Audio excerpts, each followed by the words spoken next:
Hey guys, how you going? This is BillyEatWorld, and today we're going to take a look at a few easy ways that I think DICE could make BF4 more fair and balanced.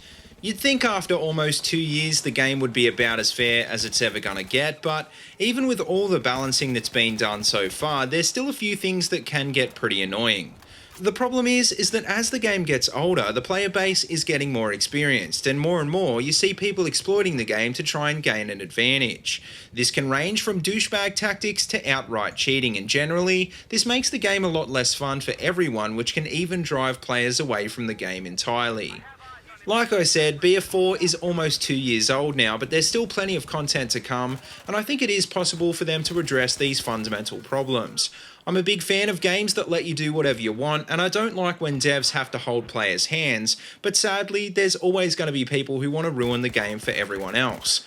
Don't get me wrong though, I've played this game for almost 800 hours now and I'm still having fun, but we all know that it's not perfect, and for me these problems are some of the worst. The sad thing is though, they seem like easy fixes and it's surprising they haven't been addressed yet, but hopefully someone at DICE will take them on board for a future patch. But anyway, the first change that I think really needs to be made is to remove the ability to steal vehicles from the enemy team. At the very least, I think it should be impossible for players to enter the enemy spawn altogether, because I don't think anyone could argue that stealing or destroying vehicles in spawn is very fair. The number of vehicles on a particular map is limited because they balance each other out, and when one team steals a vehicle, it can swing the game and prevent the other team from pushing up. I think the only solution to this problem is to prevent players from entering enemy vehicles altogether, because this is the only real way to make sure one team isn't going to have an unfair advantage. Now, the next problem, which I think has crossed everyone's mind, is the fact that teams don't always have an even spread of kits, which can create a huge disadvantage on certain game modes. I think we've all come across servers where one team has no chance because half of them are camped on the hill with the recon kit while the other half are getting owned down at the objectives. I don't have any issue with sniping or people that want to snipe, but it becomes a really frustrating problem when too many people decide to do it at the same time. Games like Insurgency and Battlefront 2 don't have this problem though, because they limit the amount of kits per team, and I think this would be a really great solution if it was added into BF4 as well. Now, the next point on this list is a gripe that I've had for a while now, which is the fact that indirect fire gadgets allow people to farm easy kills and pad out their KD. To be honest, I've given up hope of the mortar ever being nerfed in this game, but I still think a really simple solution would be to just limit the ammo it has so that it can't be replenished. I don't even care if they want to make the mortar more powerful to compensate, but the fact is that any gadget that allows players to get kills without any risk is flat out broken.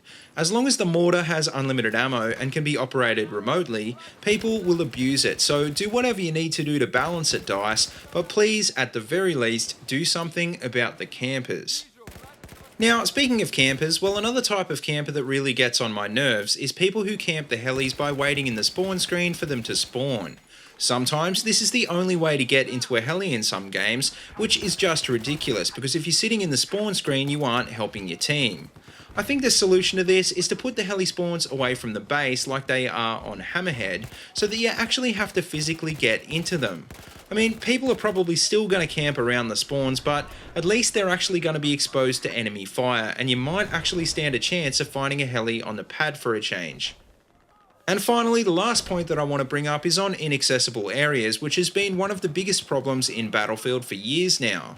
What I mean by this is players who use aircraft, spawn beacons or glitches to access areas that aren't available to the enemy team by any other means.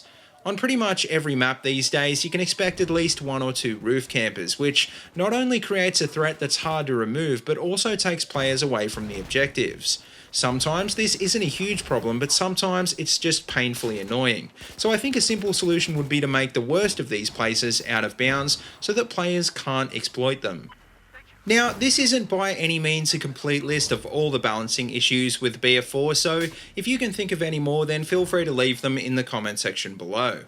It's obvious DICE do care about exploits and douchebag behaviour.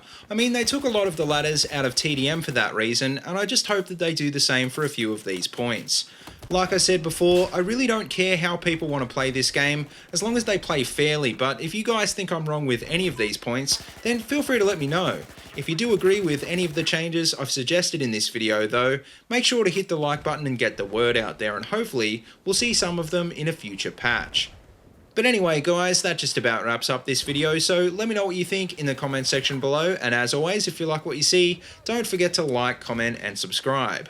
Also, check out the links in the description below if you want to see more of my videos, or if you'd like to support my channel on Patreon. And until next time, see you later, and have a good one.